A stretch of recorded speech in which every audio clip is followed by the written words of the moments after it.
Ani and Miigwech for attending the 2022 First Nations Public Library Week digital programming offered by Ontario Library Service.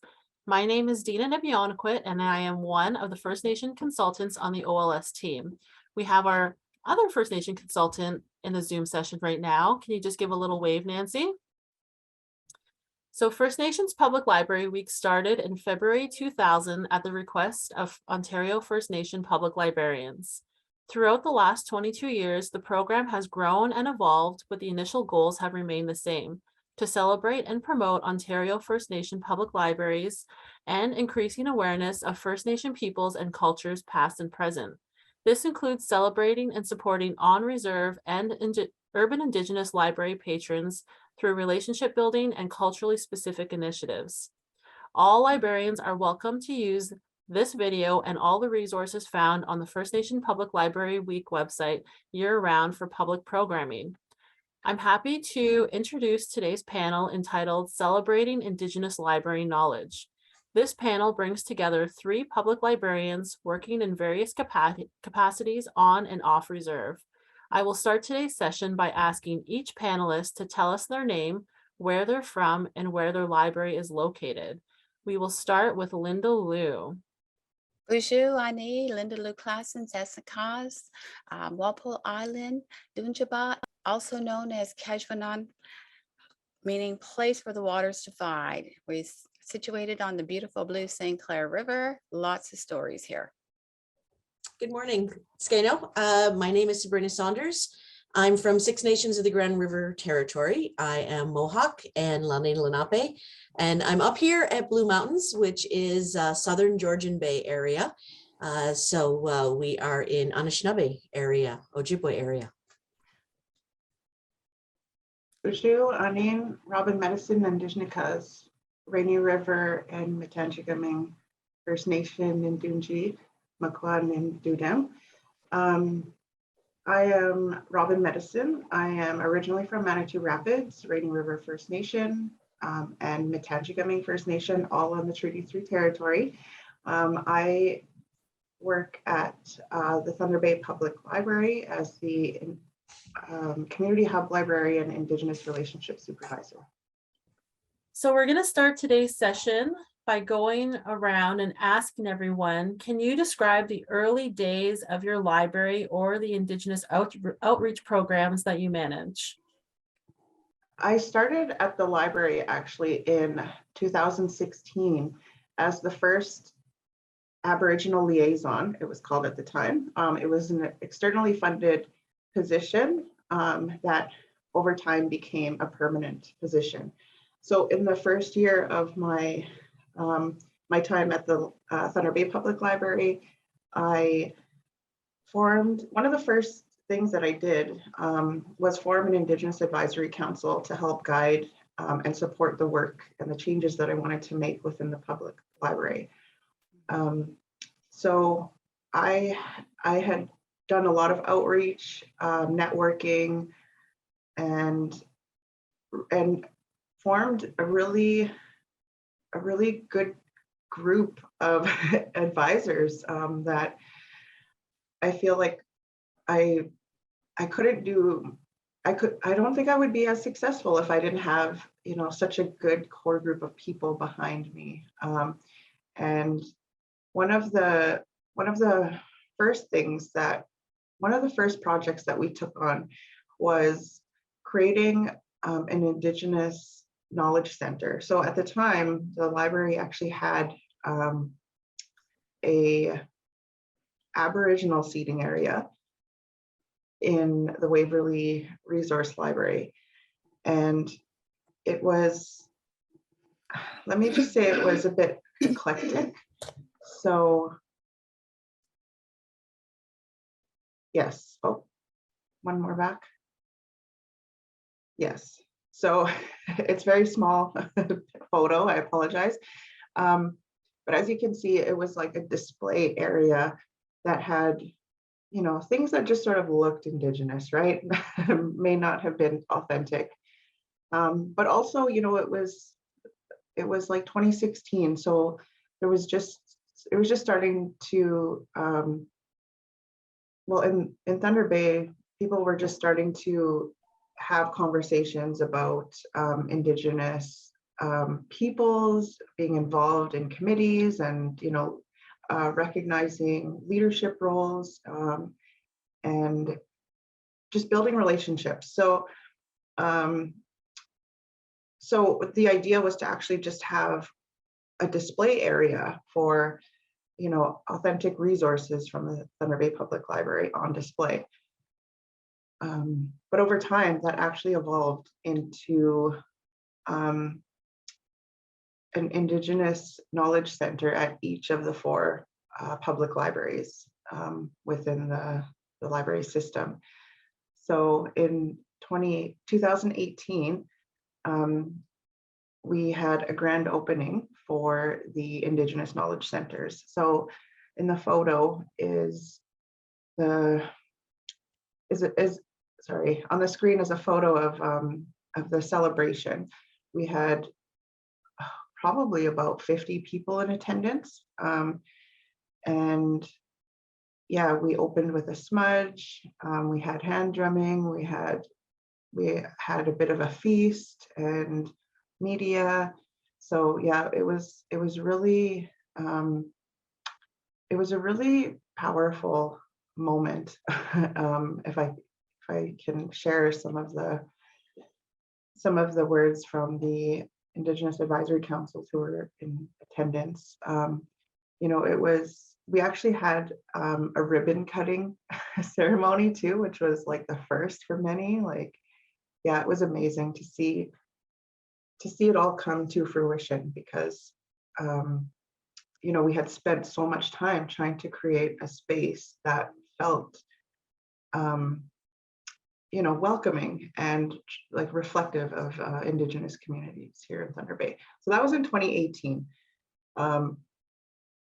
And throughout the process, I guess, of understanding the library and the Dewey Decimal System and how people navigate through the library and the collections, we identified that there are some. We identified that the Dewey Decimal System is actually a very colonial system that really made it hard for Indigenous communities to browse the collections. So we had consulted with the Thunder Bay's Elders Advisory Council at the time and learned that they weren't actually using the public libraries because they didn't know how to navigate through the colonial Dewey Decimal System. So, so that led us to creating topic headings for the collection in the Indigenous Knowledge Centers. So that's the Dewey Decimal System. And this here is what the Indigenous Advisory Council had helped identify to help people access resources within these topic headings. So there's arts, biographies, Christianity, customs, residential schools, treaties, teachings. So this has actually been very helpful for educators, teachers, parents who, want to teach their kids about, some legends or like language learning resources. So when we put everything together in these areas throughout the public library, it helped us identify the gaps that were in the collection as well. So we had very few books on, what was that? I think it was language learning. And we ended up buying a whole bunch of language, Ojibwe language, Cree language books. And yeah, we try to promote this collection as much as we can, because part of the problem, I guess, with having Indigenous resources in the Dewey Decimal System was making it hard for people to find one. And then also, so there's a retention schedule, right? So if things are not being checked out within a certain amount of time, they will be withdrawn from the collection. And then, you know, if Indigenous peoples or elders or whoever aren't aware of the resources in the collection, then they are not, they don't really stand a chance, right? So putting them all in this one area in the library has made it so much more accessible. People are discovering new books, new authors. We'll stay in the public library sector and ask Sabrina, when you first joined Blue Mountains, and you could talk about your experience working at Six Nations Public Library and Blue Mountains as a combination, but in what ways did you as a librarian have to work towards making the library more accessible and decolonial in some cases? So just, you have a wealth of knowledge, Sabrina, who is also the OLA president, I might add. So thank you. Certainly. So before I came to Blue Mountains 5 years ago, I was the CEO of the Six Nations Public Library. So I was there for 10 years, just over 10 years. And it's a very different experience between working on reserve, serving my Indigenous community, and working off reserve and serving the community. So unlike, you know, Robyn, who's in Thunder Bay, and there's a significant Indigenous population, I'm in a very small town that has a handful of Indigenous people who live here, including my family, not a lot of us here. But we're very close to a number of reserves. So across the water, we can see Beausoleil, Christian Island. Down the road, we have Saugeen. We just don't have a large population that is in a very tourist community that I'm working in right now. So for me, I'm looking at sort of two different pieces. I obviously want to make sure that any Indigenous people, known and unknown, are going to come in and feel welcome and see what they need to see and be able to access what they need. So that's always, you know, front and center. Just because we don't see community members does not mean by any chance that we don't have our Indigenous populations in our communities. But I'm also looking at what I need to do for the social change aspect of improving Indigenous livelihoods in communities by the general Canadian population making changes and understanding that we are here and understanding our history and changing some of the biases that have been here in the past. Not to say that this community was in that position, but we know all communities can always do better. So that was where I kind of focused when I came, you know, openly saying who I was, so that if there were people who wanted to speak with me, I was here, but really trying to bring pieces into our library and into our sort of staff awareness and knowledge. So little things like, you know, making sure that we were participating in Orange Shirt Day. I mean, those are no brainers, but in communities that are not indigenized, it wasn't something that was happening. So making sure that our staff were participating, that it wasn't just a one day, one and done, that people, staff, and the community had lead up to it, that was really talking about it, that was saying why we're doing this, that was trying to explain those pieces, and then continuing past again. So again, it wasn't just one day that you could blink and we don't need to talk about our, you know, Indigenous matters again until next year. First Nation Public Library Week. I mean, I spent 10 years working and growing this program.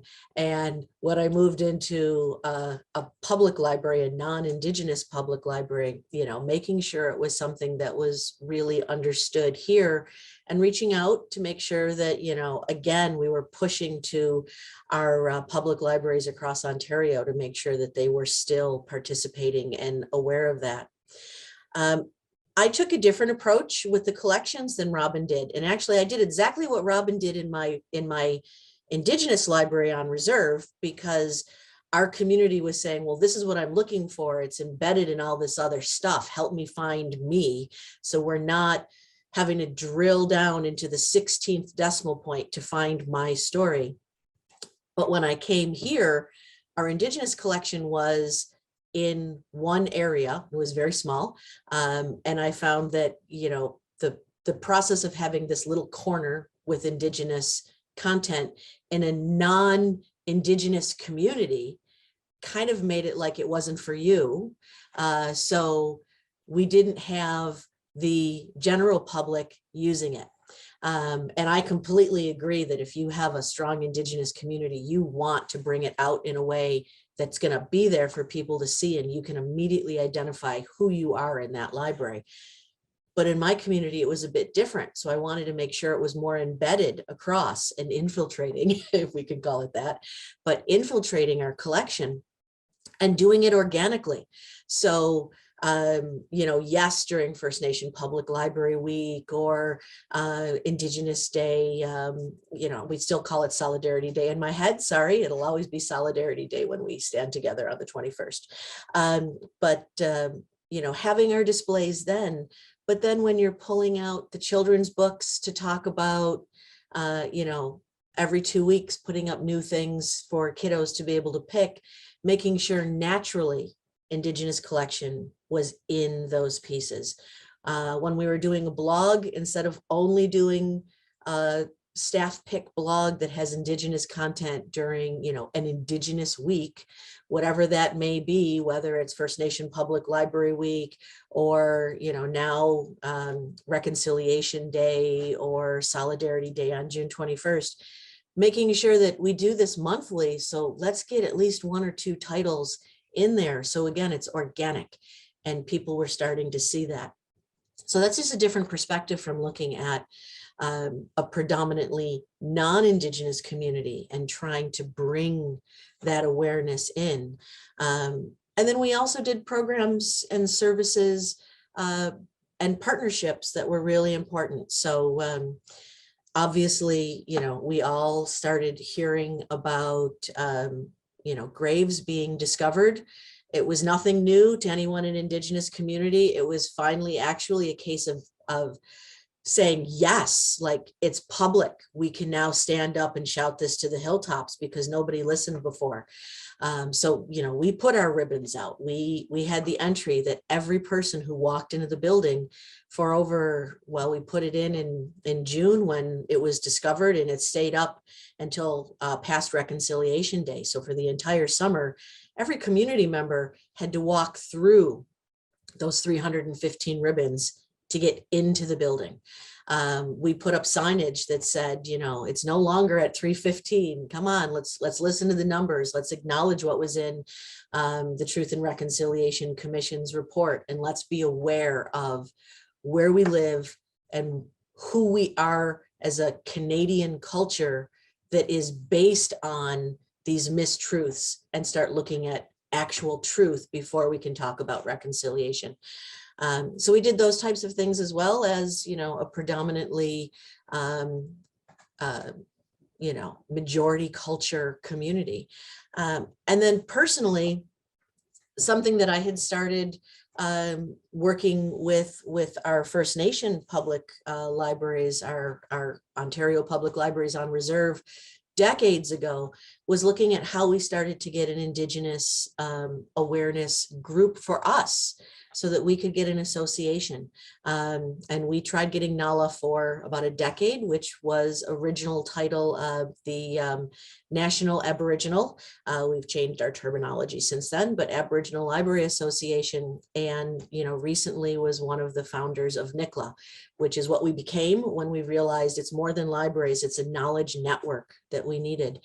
So NICLA is the National Indigenous Knowledge and Language Alliance. So that was another piece that I brought, and making sure that my staff and other public library staff and other academic library staff and school library staff and language providers all know that we're here to work together. And a lot of what we celebrate, you know, in addition to looking at how we change Dewey, you know, a global attack on making sure that it's understood that Dewey is colonized and we need to change those, is also looking at the privileges, if we can call it that, of the Ontario Public Library, which is the only Public Library Act that even addresses that there's on reserve Ontario public libraries.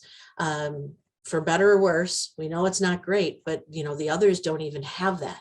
So how do we support others in other provinces and territories to be able to get that type of acknowledgement so they can fight for their libraries and maybe qualify for funding?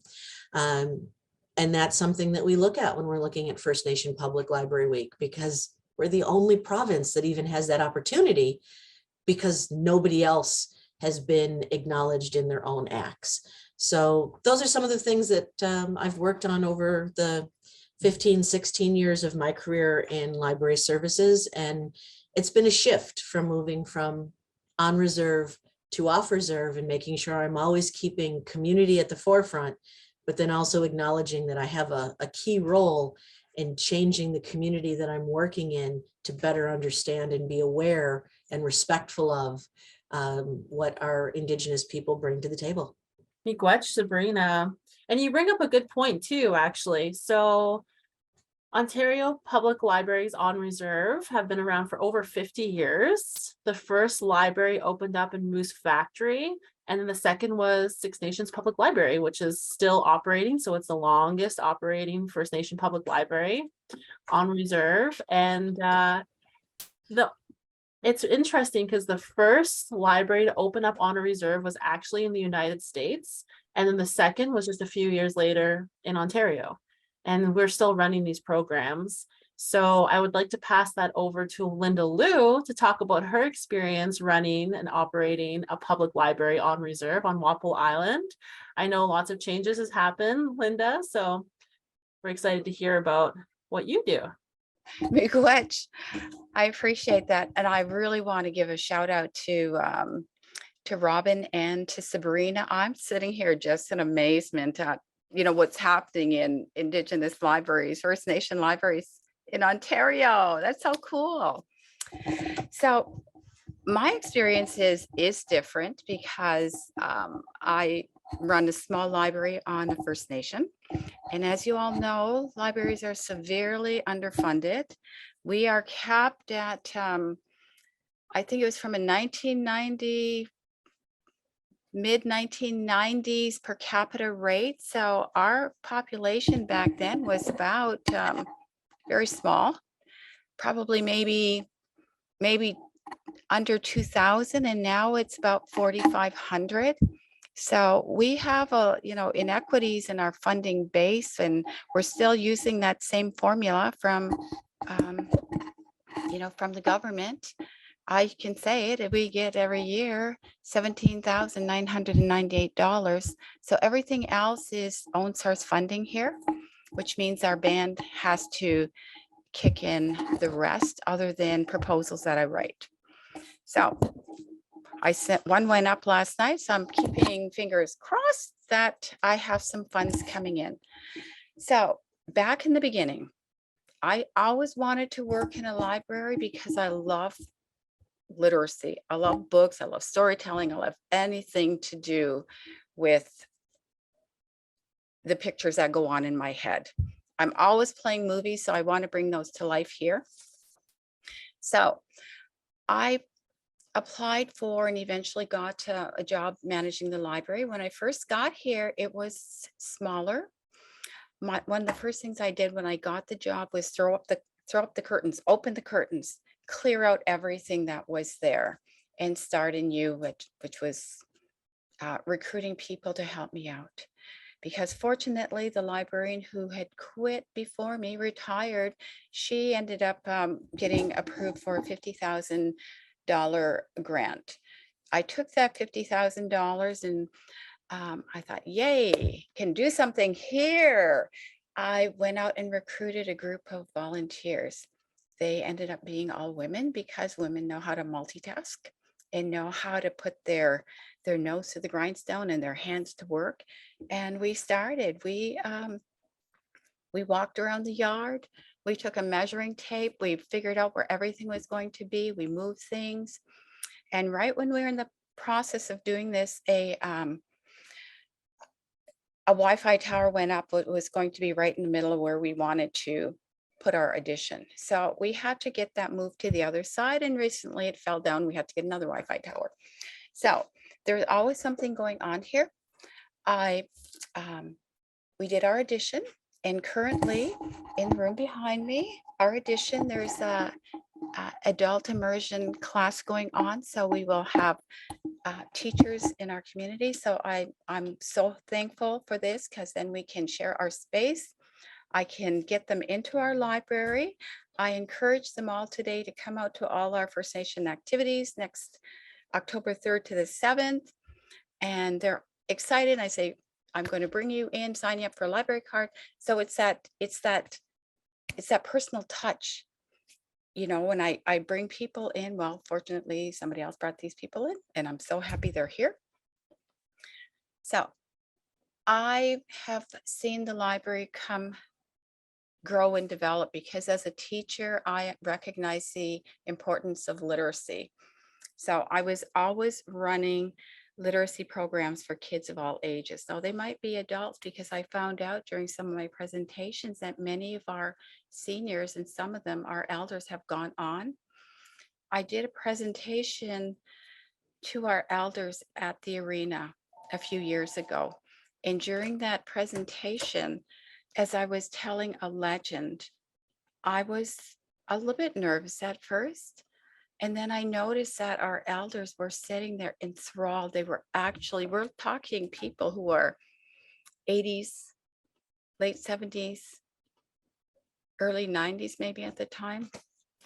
And they were leaning forward in their chairs, absolutely enthralled. And then it occurred to me that probably they had never had anyone read to them. And that really touched something in me, because I thought, man, you're residential school survivors, and you've never had, it looks like you've never had anyone read you a story. I found it very incredibly moving and very, it just touched my heart. So, and then I realized that kids of all ages love stories. So that's been my big thing, is I go out and tell stories or invite classrooms in. I open the doors. I do a lot of storytelling. And so anyone, I'm sure you're all doing that, and that's what we do. I'm all about literacy. I believe that our people need education. I believe our people need to understand the power of words and the power of language, and not just, just reading something like this so it's so bland that it just goes like this, and then that's, the end. But we talk about presentation. I've done a lot of drama here, a lot of things that allow us to express ourselves. So many programs. So one of my big things that we've had to deal with is, this is a one-person library. Sometimes we can get a part-time person, but again, it's dependent upon funding. So I have had a wonderful helper this summer who helped me run the TD Summer Reading Club. And Sherry was so good at creating crafts that would complement our stories. So now we have kids who are, it helps with our making tapes and our things that we hand out. But I'm just want to say that I think it starts the small things you do. And I like how both presenters here talked about how you set up your libraries. I have one section that's just strictly Indigenous resources. And that is all it is. I tried to set it up so that we have, for example, our treaties separate from our, everything to do with our nonfiction. I do have a section where I have our Indigenous nonfiction. They're all labeled, of course. I have my children's section set up, one whole row of shelves against the far wall that is children's nonfiction. And so within that collection, I don't just collect Indigenous stories from our surrounding area, because I think, we're Turtle Island, we're all over the place. So I have collections of books from all across Turtle Island. And when I share my stories, I say, these are not, from here, but it's very important to learn their stories too. And then I have the children's nonfiction section. I have the young adult section where I have the graphic books set aside. I have the legends. I have it set up that way. So within all our areas, we're trying to showcase and just show where our Indigenous resources are, separate from the rest of our collections. I have, our DVDs, and within our DVD selection, section, I have our Indigenous DVD set aside also. So I think it's very different when you're working in the First Nation library, because you want to set it up so everyone they know where things are, pretty much glancing around. And so starting out to now, I did leave to go back to teaching. And when I came back, it was restarting things because everybody's vision is a little bit different. So again, putting on my teacher hat and my love of knowledge and literacy, I started again. So we still do a lot of reading programs, a lot of doing things to get our people in, whether it's kids of all ages. Like we have arts and crafts for our older people. We have, I just have to give you a little example for things of how we're rebuilding here. And rebuilding here primarily focuses on programming, because I'm getting people back after the hazards of COVID, which, destroyed our programming, which destroyed pretty much of everything. We had to really regroup there. Thanks to Trillium, we got new ways of reaching people, and I'm on a really nice desktop computer courtesy of the Trillium grant. So I'm again looking at partners, bringing them back to bring their people in. I'm just looking for funding constantly and recruiting volunteers. So my rebuilding takes a little bit different focus, but I really went heavily into our radio programming over COVID. So that continues, and I should give you a link for that in case anyone is interested in tuning into our radio station on Monday mornings from 10 to 11, at which point my co-host and I discuss literacy. I read books, a lot of them hot off the press. I might read old ones, favorites. So again, from a First Nation perspective, where there's usually just me, or when I'm blessed, I have a part-time employee to help me. We wear many hats here. We wear many hats. I'm sure you notice, like you come here and clean, take out the garbage. Today's Thursday morning, garbage goes out. And just be a welcoming face to people who come in, because like we say here, your face, your smile might be the only smile that someone sees today. And so that's been our focus, to be a welcoming place. And that's what's always been in our philosophical statement here, to come in, be welcome, share our resources. How can we help you? Please get a library card. Please come back often, bring your family and friends. So miigwech for hearing me. Lots of knowledge there. Library as safe spaces, libraries as really like a building for reconciliation, which a few of you actually touched on. Lots of conversations have happened over the years about truth and reconciliation. Sabrina mentioned that we need more emphasis on the truth part before the reconciliation.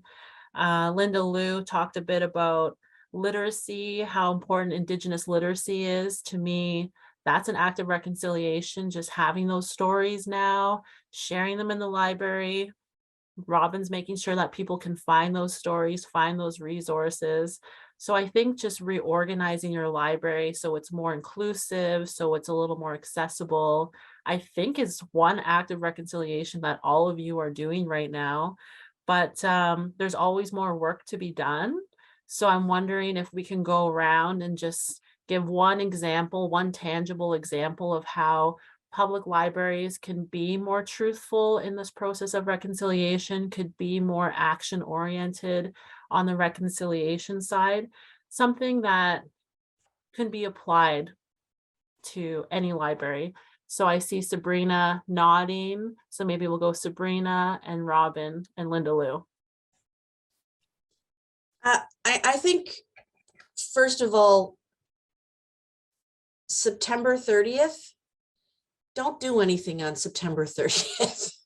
I mean, do stuff on September 30th, but don't say this is the day I'm going to bring in an Indigenous speaker. This is the day I'm going to do this, because then it isn't really reconciliation. It's a rhetoric of I've ticked a box. So if you want to have meaningful impact, plan things throughout the year. So what you choose to do, you have to look at your community. I mean, we can give you great ideas here today, but it's what your community needs is what needs to be brought in. But I guess my point is just don't say because we show up on September 30th and we wear an orange shirt and I have an Indigenous speaker and I read a story time to our kiddos when they come in from the school or the toddlers, tick, I'm done. And that goes for all BIPOC, I think, topics. Yes, there's months designated to celebrate, but that's part of our fabric of being in Canada. We're multicultural, so we should be multicultural year round and on reserve as well. Like, I think that's important. Robyn, is there a way that Thunder Bay is working right now to be more truthful and reconcile with Indigenous communities? Yes, I feel like it's sort of been ongoing. I know, like it's gonna continue to be like an ongoing process, right? Like where everybody's learning, but I feel like the library has an obligation to, it's such a place that holds a wealth of knowledge. Although they are in books, like traditionally we are oral storytellers, but I do get what Sabrina's saying about like, don't just plan it for, that day or that month, whatever. Like it should be something you're practicing or like something that you're very mindful of and you're doing it for yourself, I think. And a library could just be that resource place that you go to, to maybe you want to teach your kids about, what Orange Shirt Day means, but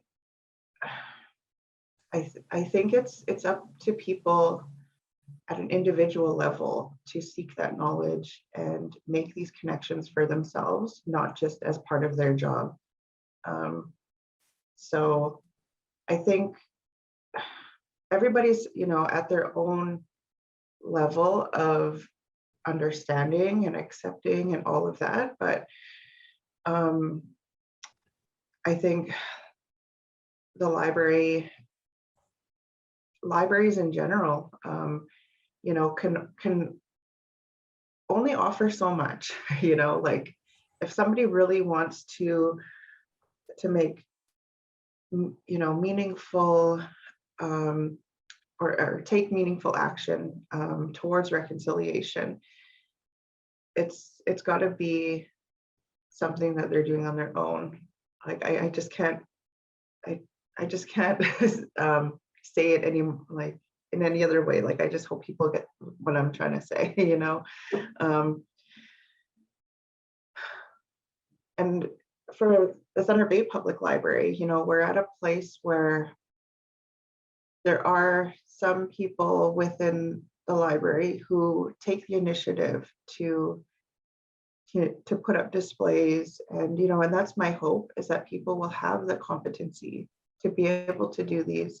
And because there's a lot of people that are like scared to do certain things because they're unsure if it's appropriate, or they can't do it because they're non-Indigenous. So, like, I think the more that people are educating themselves, they will be able to do these things and be comfortable doing them, but we have to get over the uncomfortable, right? We have to get through that. So I'm there to support staff.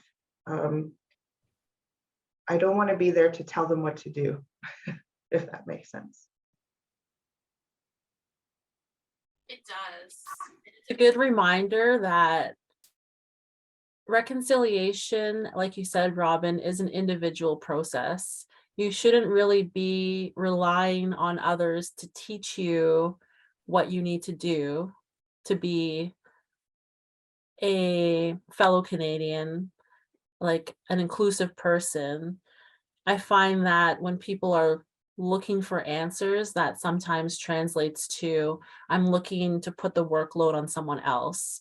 And in this case, it could be Indigenous communities and potentially the library. Like, the library is there as more of like a support network for information. But Robyn, like you said, in your position, you're not there to tell people what to do. It's up to that person to decide, yes, today I'm going to start learning for myself. I'm going to start researching. I'm going to start reading books that the library has, attending programs, maybe attending a powwow, going into community. That's how you learn, for sure. And I know, Linda, like, these conversations are so different on reserve. And the library is a safe place for people to have conversations, to get these resources. But are you finding a difference actually as these conversations evolve about reconciliation on reserve? That's a really good question, because I find in many areas, like like Robyn says, it falls upon people. I have one of my stories is I have a volunteer. She comes from the Chatham-Kent Public Library system, like Wallaceburg, right off reserve. She recently moved to the Chatham, the main branch. But we've become friends, and she is such a digger into wanting to know how things are. And so I actually will be going to the main branch of the Chatham-Kent Public Libraries on September 30th. And probably before that week also, because I like kids programming, and they're going to have kids in there. Plus, they're also going to have be videoing the event so that it can be used within their school system around Chatham. Now, I've in the past gone into various schools from Wallaceburg to Sarnia to, Windsor Way to, sharing Indigenous literature and talking about just us and Indigenous people in general, and sharing about our relationships with each other and with the land and with the animals. And because when you look back at it, and there's a whole thing, right, book about all my relations, and trying to talk a little bit about that concept. So I think Jessica is able to see things differently too, because she hasn't grown up around here. She came to Canada by way of the States, by way of Italy. So her eyes are more open and is able to see things differently than say people who grew up right off the res with different biases and things like that. So I think it's really important that as we go out to the schools, as we go to libraries, we share commonalities, but also, as Sabrina says, share the truth, because you have to have that as your basis to build on, and then reconciliation can happen. And I was thinking about this question, so I went back to the Truth and Reconciliation Commission document and looked at a short form of it, and it's been described, reconciliation has been described as a means to rebuild relationships. And that requires respect, honesty, and a strong understanding of identity. So I think it's so important to, have, Sabrina, the truth, and then start building on that and say, hey, we didn't always just live on that res that, you're sometimes afraid to come on to. And, we're not all these bad people that you first started learning about way back, and your parents and grandparents started learning about watching these old Westerns, where we are always really the bad people. And so, trying to work through some of their, ingrained biases that they don't even know they had, or the stereotypical things. So I think a lot of reconciliation is moving away from stereotypes and all those preconceived ideas. And how do we do that? We do that by sharing stories, who we are, where we came from, and there are similarities between us all. And so if we want to be in relationship, that's reconciliation. And if we want to talk reconciliation, it's relationship. And to speak it honestly, Sabrina, I like how you keep bringing that out. So and that goes with our own people, because a lot of times, we're looking at, you're seeing things through a different lens too. And there's so much on social media. So I got to get on TikTok. I got to get on all those things so I can start, sharing a lot of what we're doing here. And thankfully I have a student who's taking this language. She said, yeah, I'll come in, right after class and I'll help you with that. So I'm like, yay, another volunteer, and she's captive here. So thank you for hearing me. I really enjoy these discussions. So you touched on two important things there, and I think I'm going to start with volunteering. So libraries, all nonprofits, all service organizations need volunteers. And I think public libraries, I've heard of this happening before, offering staff to on-reserve libraries, doing an exchange. Maybe I've heard examples of a librarian coming on to do some cataloging on reserve. And then in exchange, the First Nation librarian goes and does language classes. So those are really partnerships, but actually acts of reconciliation. Like, you're sharing that budget line, you're sharing those resources, and people benefit from that. And then also, Linda, you're talking about truth and relationship building.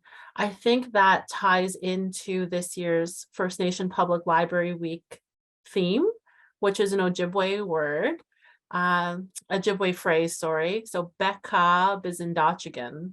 Beka, you would hear maybe your mom or grandma when you're little, if you're being kind of a little pest, you'd be like, Beka, Beka, like, hold on a second, just wait.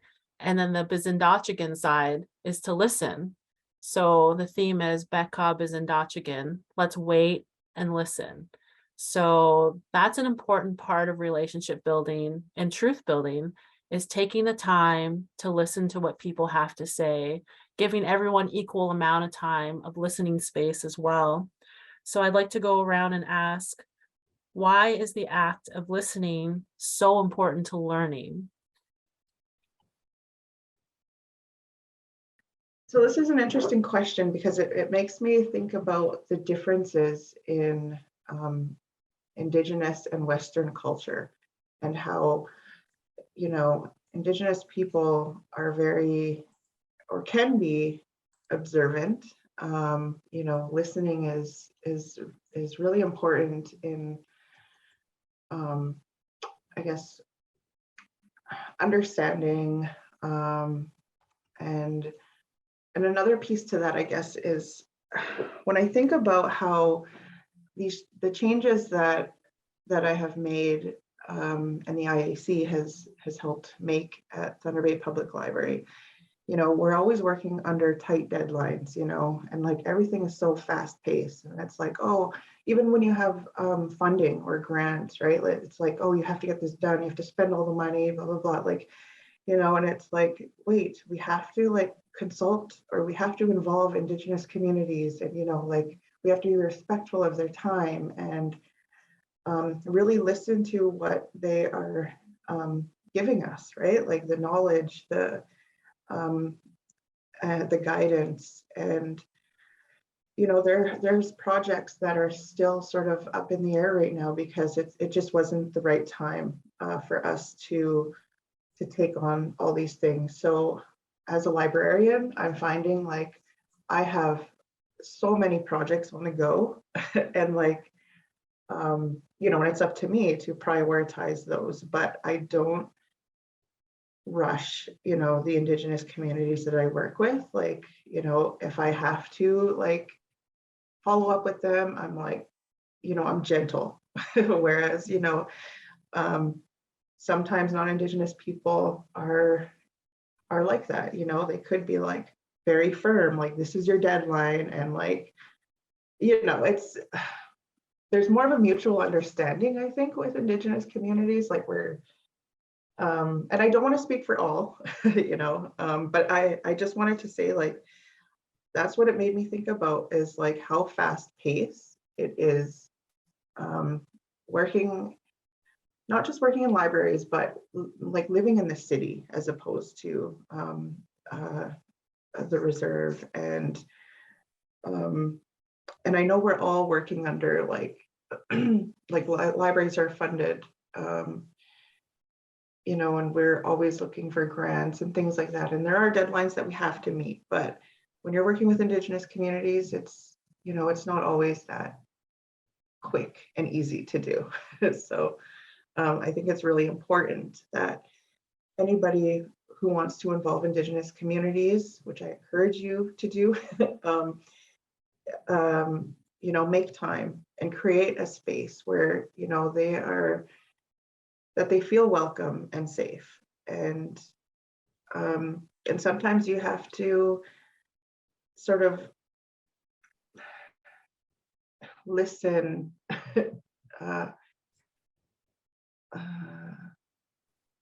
listen like deeper. I don't know if that makes sense, but like sometimes people are not very straightforward in what they're trying to say. It's kind of like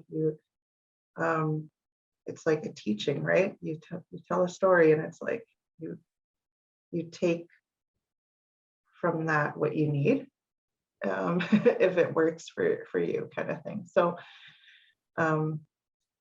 yeah, that's what I have to say about that. From the non-Indigenous library perspective, I really like the statement for this year's theme, because in a non-native community where people learned about us as the little gray boxes on their textbooks, we were down at the bottom as like a little like footnote to say like, here's the real text and here's a little Indigenous thing that you might want to know, Indian thing you might want to know, or we weren't in there at all. To tell people to stop and then listen is really saying, yes,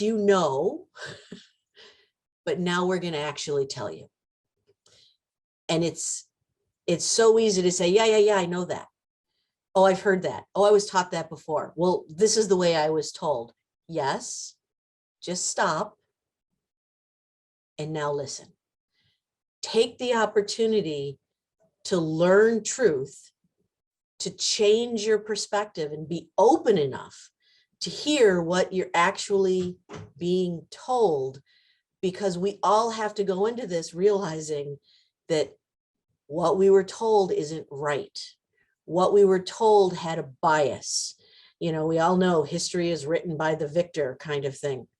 What you read in your books 20 years ago in school, or 30 years ago, or 40 years ago, or even 2 years ago, it's not all there. It might have a shroud of some information, but it's not there. So you have to stop, take a pause, be willing to open your ears, open your eyes, and open your heart, and then listen. Otherwise, we can never make reconciliation work.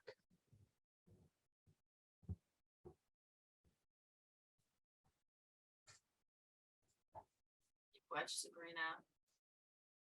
We both have touched on two important philosophies I think I've learned growing up in Indigenous communities, that Robyn's right, not all the information is there. Very much like Sabrina said in a book, not all the information is there, not all the perspectives are there.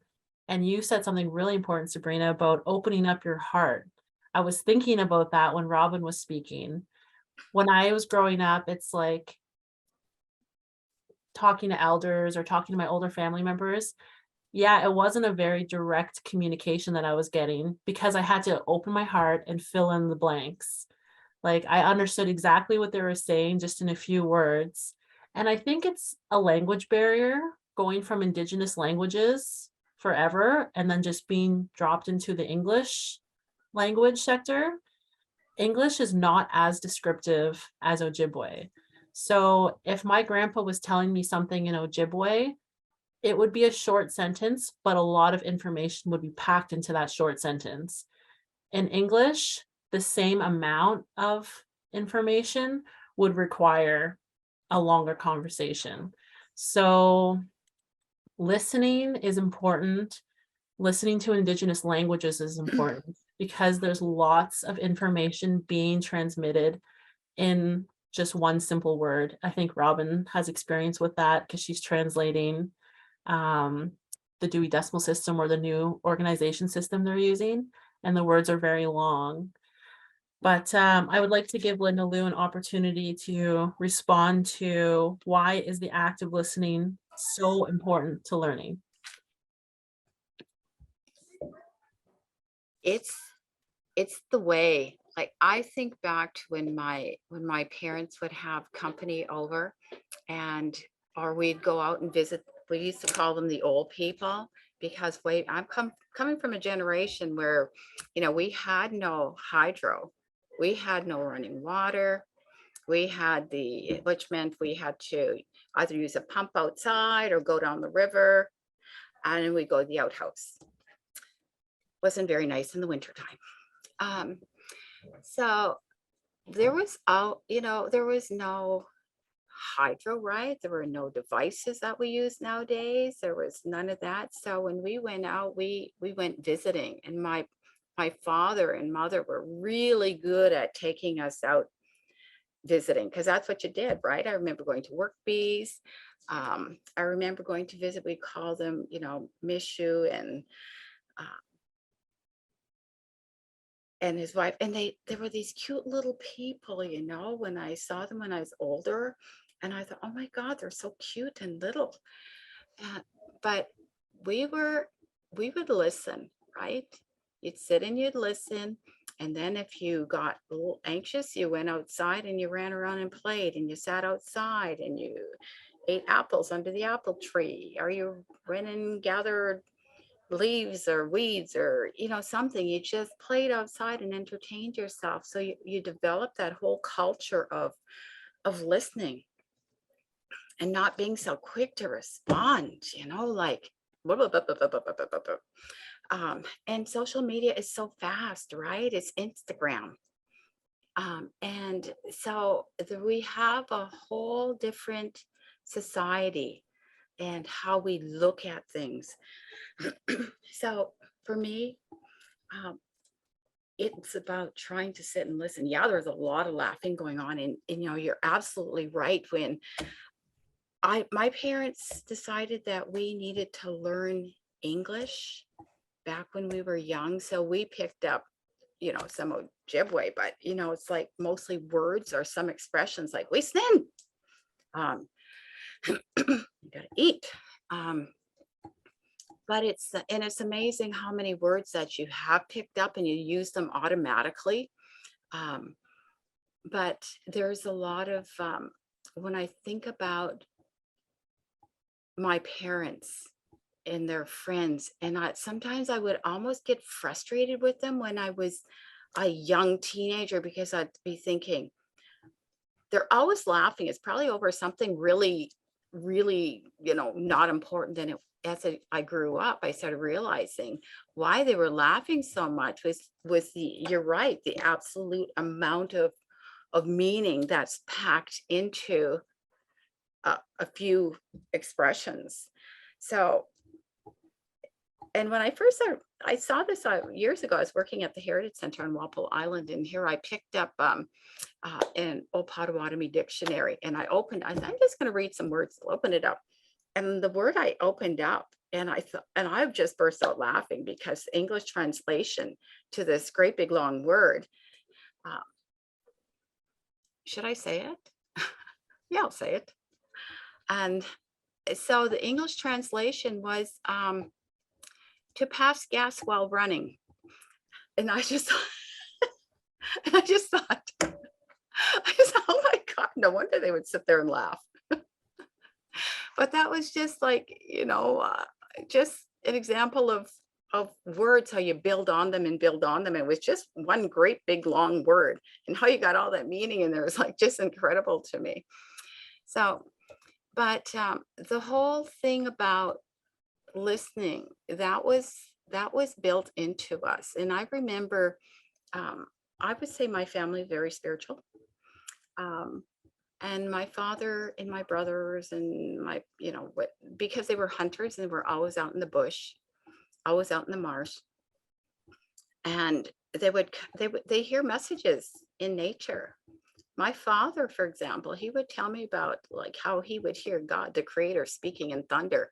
Everyone else would hear thunder. And he'd say, did you hear that? And they'd say, what?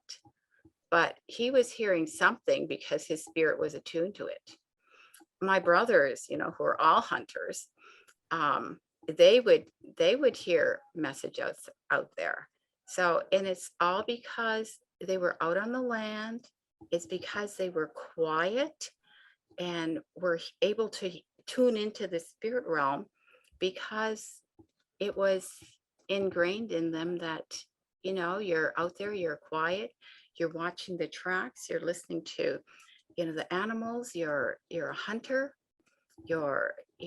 there's all these things that you do. And it was part of our culture to be quiet. Oh yeah, there are times everybody's loud, and there's times of celebration, and there's times of laughter, but there are those times it was essential, absolutely essential, to be quiet and to listen. And we always talk about how that's how we learned, right?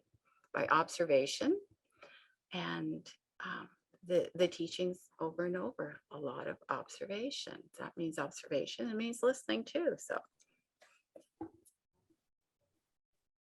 I have many more stories, but that's enough for now. You bring up a really good point that I'm happy surfaced.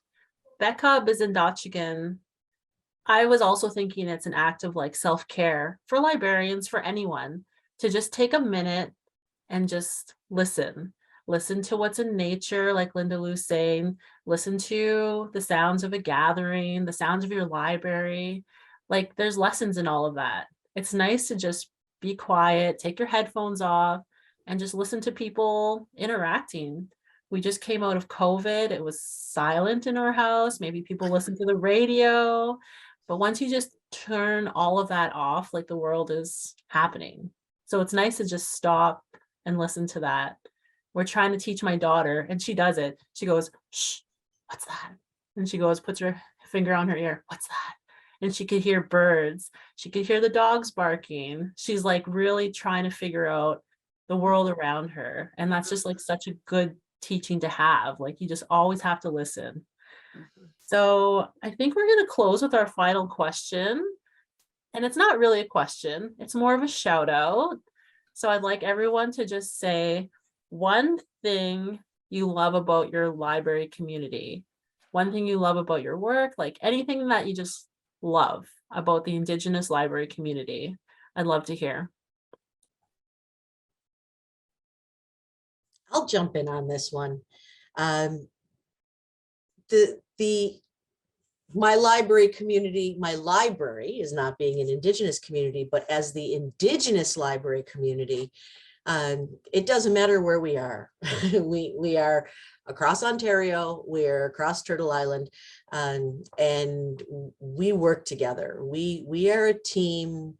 Some of us have never met each other, and we are still a team. Robyn and I had like the first experience of really meeting each other, coming together for this session. But I know that if there's an opportunity that Robyn needs something, she knows she can give me a call, and I know I can call up and say, hey, I need a resource. What do you think? We are a group of active people who have a vision, and that's we're here to do something.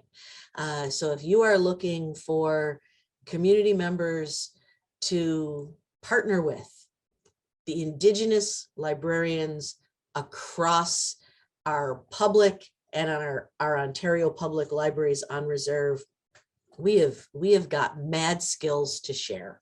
So please call on us. Our two OLS consultants, who are on the screen, again, mad skills to share. So please call on us. We want to partner. We want to build our communities. I mean, people refer to me as a militant librarian, and I love it. It is exactly what I am. I am here to make change in my community and for my community. Otherwise, I'm just taking up air and space. So that is my purpose in life. That's what I'm trying to do. So I'm really excited to be a part of our Indigenous library family. I don't feel that I left the family simply because I moved from an on reserve to an off reserve community. It just gave me a little bit more platform to be out there and be heard by more. And I keep fighting that fight. So I think for me, that's my best that I get out of this.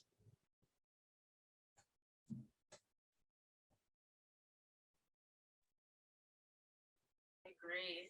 If you want to have like the fiercest, most calming, and then also like motherly person on one of your committees or partnership, just reach out to an Indigenous librarian. They're like the whole package, smart, determined, like just so warm and loving. So I echo that, Sabrina. Robyn, would you like to share? Sure. So I just wanted to circle back to the partnerships. So Sabrina, like, this is a great segue, because that's one thing that I wanted to sort of end with, is highlighting the importance of partnerships with First Nations public libraries and Indigenous communities for libraries that are in the city. So one way that I think public libraries could support First Nations public libraries is donating books. I know, like, for the Thunder Bay Public Library, we've been weeding books like crazy. We got a lot, and we've been reaching out to local organizations, and we're currently looking, well, I'm currently looking at how to donate books to surrounding First Nations public libraries. And then there's there's other little things that that are going into that as well, like just sharing ideas. And I really hope to be able to inspire people that are watching us today. And if I can, I would like to share a video of how important partnerships are. And if I could just speak a bit about the impacts that the partnership between Sheridan College and the Honors Bachelor of Arts, Craft and Design program has had on not just Thunder Bay Public Library, but the local Indigenous community here in Thunder Bay. So this partnership actually formed in 2020, just before COVID. And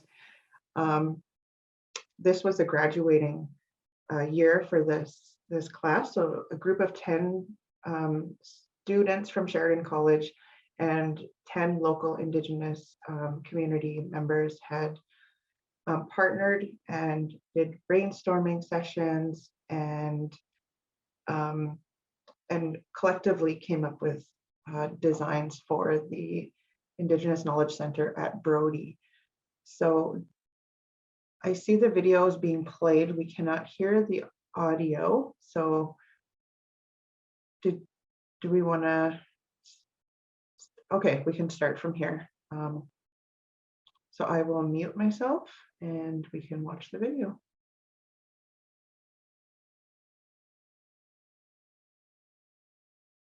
Deanna, you might have to unmute yourself.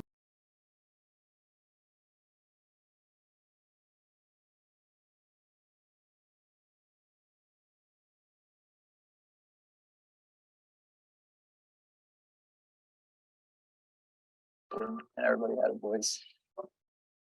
Completing anything during a pandemic has been interesting, but this has been a real milestone for our program. There was a lot of collective determination to get it done, because ultimately we had made a promise to the community here. It had to be built. I'm really impressed with the amount of work that went into it and the amount of talent that's reflected in the pieces. The students really nailed every single aspect of the project. It succeeded beyond my wildest hopes. The number one thing that I took away from it was to really foster an appreciation for the space that you're designing in and the people that you're designing for. You want them to feel like the space is theirs.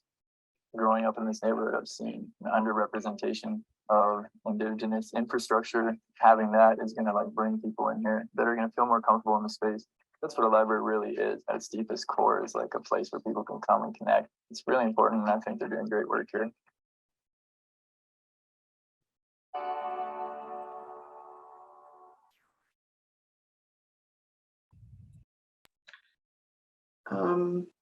Yeah, and just to wrap that up, we're actually exploring the possibility of partnering again with Sheridan College to design the Waverly Indigenous Knowledge Center. So that's for the whole revitalizing the Aboriginal seating area that it came from.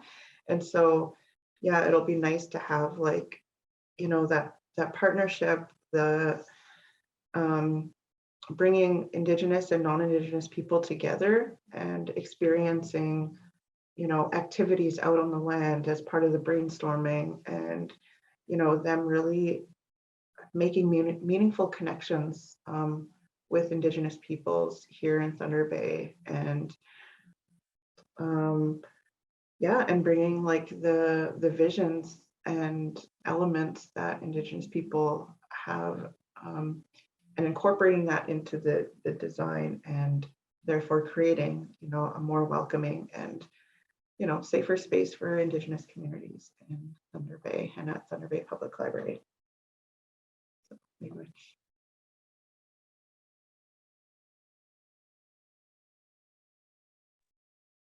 Robyn's just really, I think, a labor of love for her community. Just doing all of these initiatives and partnerships. It's just really illustrates how much you care about the Indigenous community in Thunder Bay. So thank you, Robyn, for all the work you do, and Sabrina, all amazing work that we can learn from and continue to learn from, because I know it's ongoing. Linda Lou, I know you have lots of love for Walpole. I do. And for the Indigenous library community. So please let us know. It's all about the people. It's all about our community. And I'm glad that both Sabrina and Robyn mentioned different aspects of that. It's the sharing of resources. It's bringing, I network a lot, and I like to see how networking happens in other communities and other libraries also. So I really feel like what I want to talk about right now is, I'm glad Robyn mentioned the word vision, because it really, I have this amazing vision, but I also want other people to share in the vision for the place I have here too, because I can't accomplish it on my own. When I first started back in 2002, immediately I saw the things that were possible. So it's so important to have those people to help you. And I'm hoping to get more political support this year. We have an election happening, and I really want to do a big bill before it's time for me to turn over the reins to somebody else. So I have things that are really important. If I want to pass something on, and I want to pass it on, it's to love our patrons. It's to be kind and understanding to our patrons. What I look for, and I hope I find, is our librarians, our helpers that have a servant's heart, because that's what we do. We serve our public. I also want to touch on what Sabrina said. You're definitely a militant person, but you're also doing something that we all do. And I think we're all ambassadors, because we are ambassadors for our libraries. We're ambassadors when we reach out and talk to other educators, other librarians, other organizations. And that's an important skill to have too, because there's a time to fight ferociously and a time to fight gently, a time for this negotiation process. And I really feel very honored that I have had the opportunity of knowing Sabrina all those years, and Nancy and Deanna, of course, and now Robyn. There's so many of us out there, and I liked how you said that, Deanna, about and my people on this call, is that, yeah, we're all workers, mothers, grandmothers. We're volunteers. We want to reach out with other communities, and if you want our help, give us a call. Like, pick up the phone, call us. And we're going to be there. We'll fit you in our busy schedule. We'll hook you up with speakers. We'll hook you up with, yeah, you want us, we'll be there. Just give us some time. And I just, looked at my desk, and this is one of the things that one of my brothers just dropped off for me the other day. It's a little arrowhead coming by here, because Walpole Island was a site of many, many happenings in the past. So I just want to say, come into our libraries. We welcome your presence. We welcome your questions. We want you to come and see us. And that's a And good hear one. us. And hear us, yeah. Taking the time to listen, to hear us, to see what the needs are. I think that's what each of you are doing in your work every single day for your patrons. We're patron-based employees and employers. So thank you to each of you for your time and your expertise. You're doing amazing work in your communities. It does not go unnoticed. I think each of you, when you think about your community, I can tell you're looking at the person that has the most needs, who is requiring the most services, and you're really tailoring your library to benefit that person. And I think that's like a very Indigenous way of working and living, is looking for the person who needs the most support. So thank you for your time. And we're going to have a live Q&A, which we'll record and upload along with this video during First Nation Public Library Week.